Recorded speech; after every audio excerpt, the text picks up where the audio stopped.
윤석열 당선인이 어제 용산 국방부 청사로의 대통령 집무실 이전을 발표한 것을 두고 후폭풍이 이어지고 있습니다. 대통령직 인수위원회는 오늘 안철수 인수위원장 주재로 제2차 전체 회의를 열고 분과별 활동을 본격적으로 시작합니다. 현장에 나가 있는 취재기자 연결합니다. 엄윤주 기자. 네, 서울 삼청동 인수위원회 사무실 앞에 나와 있습니다. 네, 먼저 윤석열 당선인이 용산 국방부로의 대통령 집무실 이전을 결정한 것을 두고 후폭풍이 만만치 않다고요. 네, 어제 윤석열 당선인 스스로 지휘봉을 들면서 조감도를 보여주며 청사진을 풀어내기도 했는데요. 이를 두고 졸속으로 결정했다, 천문학적인 이전 비용이 든다, 안보 공백이 우려된다는 등의 비판의 목소리가 쏟아지고 있습니다. 더불어민주당 박지원 공동비상대책위원장은 KBS 라디오에 나와 청와대의 이전 자체가 제왕적인 행태의 전형이라며 이번 논란에 대해 불통인 게 오히려 모순이라고 꼬집었습니다. 또 이전 비용도 인수위법에서 정한 권한 밖의 월권 행위인데다 국정 책임자는 내가 일할 공간, 내 집보다 국민 삶의 터전을 지키는 게 우선이라고 말했습니다. 민주당 서른 의원도 윤 당선인이 대통령 집무실 이전을 왜 이렇게 서두르는지 도무지 납득할 수 없다며 자칫하면 이 문제로 인해 불행해질 수 있다고 경고했습니다.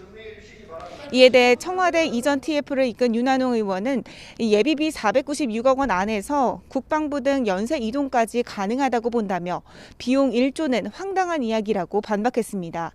그러면서 내일 국무회의에서 정부가 잘 협조해 줄 것으로 생각하고 있다고 밝혔습니다. 또 5월 10일부터 국방부 청사로 옮겨서 업무를 시작할 예정이고 청와대는 10일 0시부터 모두 비면 건물은 잠가 놓더라도 경내는 100% 열 수 있다고 생각한다고 덧붙였습니다. 네, 이런 가운데 오늘 인수위 전체 회의도 진행됐죠. 네, 오전 10시부터 안철수 인수위원장 주재로 제2차 전체 회의를 열었습니다.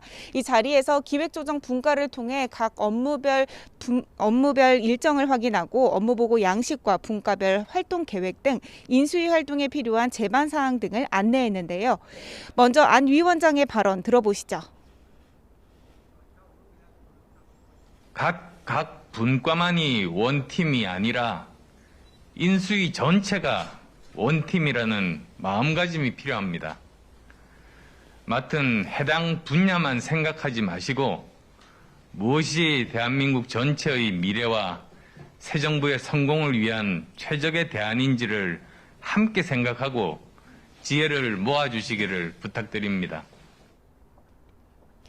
이후 분과별 활동이 본격적으로 시작됐는데 앞으로 전체 회의는 매주 1회, 월요일 오전 9시마다 개최됩니다. 특히 업무보고는 차기 정부 조직 개편의 밑그림을 그리는 작업으로 평가받는데요. 그중에서도 여성가족부와 산업부의 업무보고에 관심이 쏠리고 있습니다. 존폐의 갈림길에 서 있는 여가부, 그리고 탈원전 정책 백지화와 통상기능 조정 이슈를 안고 있는 산업부이기 때문인데요.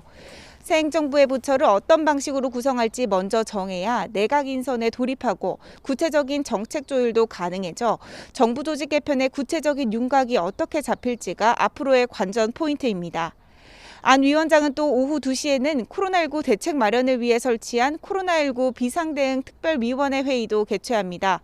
안 위원장을 중심으로 과학적이고 합리적인 방역 체계를 설계하는 동시에 앞서 윤 당선인이 당부했던 소상공인 자영업자들의 손실보상 문제에 대한 논의가 이뤄질 것으로 보입니다. 이런 가운데 연일 식사정치라는 말이 나올 만큼 공개 오찬 회동을 이어가고 있는 윤 당선인은 오늘 재계와 처음으로 회동합니다. 전국경제인연합회, 대한상공회의소, 한국무역협회, 중소기업중앙회, 한국경영자총협회, 한국중견기업연합회 등 경제 6단체장과 도시락 오찬 회동을 가지는데요.